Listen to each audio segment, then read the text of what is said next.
So today we are going to, instead of the selfies that I've been taking, I'm now going to be standing and doing it right into the iPad that's sitting on my refrigerator, which is much easier and just way better to look at than me holding a camera and just walking around like this and looking at the screen and saying what I need to say.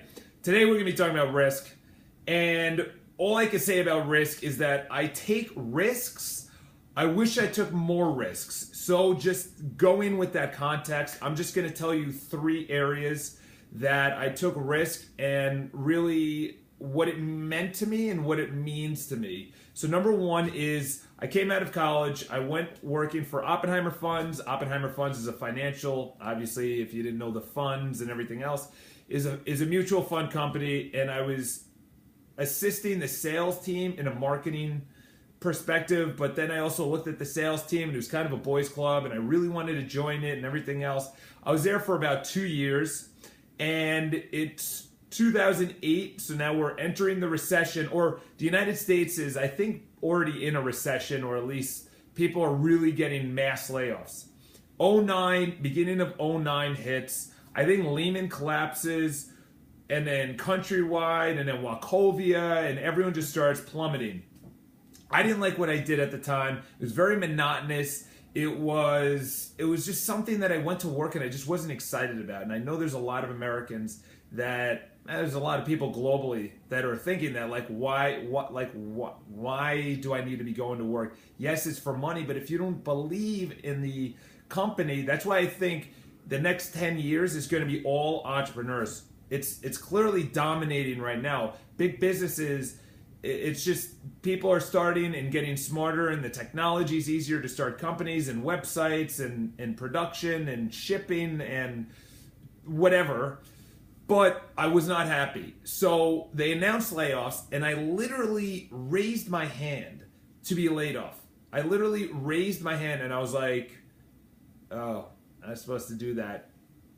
And there's like 1,000 people at this, they're announcing it's the first time in 100 years, or the first time I think ever, and they've been around for 100 years.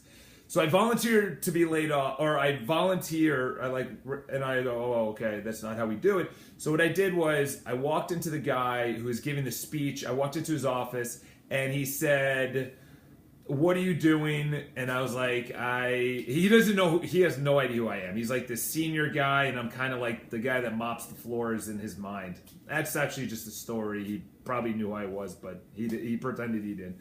But anyway, I walked into his office. I said, you just gave a speech about layoffs, and I don't want to be here anymore, or I'm not happy, or something like that. I forgot the exact words, but I remember this part where I literally said, can you put me on the list? And he goes, what list? I'm like, the layoff list. And he looks at me like he goes, what? He goes, there's 8 million people without jobs, 4.5 million people are in foreclosure, and you want to be laid off? And I'm like, yeah. And he goes over, he closes his door, he looks down at me, I'm sitting in the chair, I look up at him, and he goes, what are you going to do? Like, I don't know, but it's not this. So he puts me on the layoff list. I remember sending out an email. My brother said, who did you talk to before doing this? I said, nobody. My sister congratulated me, but was kind of nervous. Do you need any connections? Because the world was ending. This is the beginning of the world ending. What do I do? 8 million people don't have jobs. 4.5 million people don't have houses, and I get into real estate. Really? 4.5 million people are in foreclosure. No one has money to buy a house or sell. And the market's tanking. You get into real estate? Really? So I got in the beginning of 09, and the rest is history. Until I wasn't happy at my first real estate company, and I looked over at the larger firms, and I said, okay, I want to join one of those.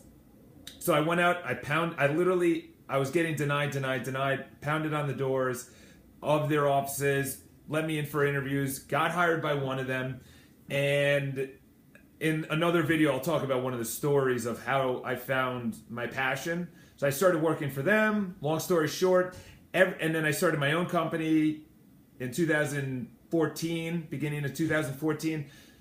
Whatever you want to do, there's going to be a risk behind it. And I know those aren't big risks, actually starting your own company and leaving it, volunteering to be laid off are pretty big risks. But I also looked at it and I'm like, what is the worst that's going to happen? Literally the worst that's going to happen is I move home with my parents, or I move in with someone, or I start like waitering. Like, I'm going to handle it. And every risk that I took, I literally said, I didn't have the idea of failure. Like, people are like, oh my God, you're starting your own company. What if you fail? That, like, it was weird because that wasn't even in my mind. I had actually a fear of success, which is crazy.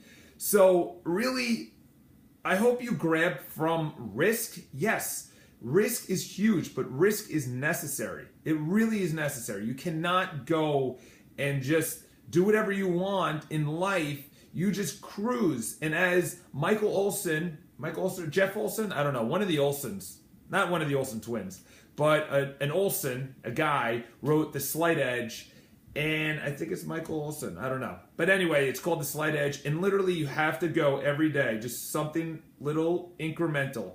Because if you're not growing, you're dying. You're literally, this is time, and then you either are reading and bettering yourself and taking risks, or you're dying and you're average and mediocrity sets into your life. Anyway, just a little story about risk. Got to do it. You have to do it. A risk, even putting out these YouTube videos. Risk. What are people going to think? What are they going to say? What are they going to make fun? You know, like, you have to take a risk. Anyway, in the next video, I'm going to talk about passion, which is something that I definitely have in my job. Anyway, subscribe to the YouTube videos, follow me on Instagram, and I'll talk to you guys later.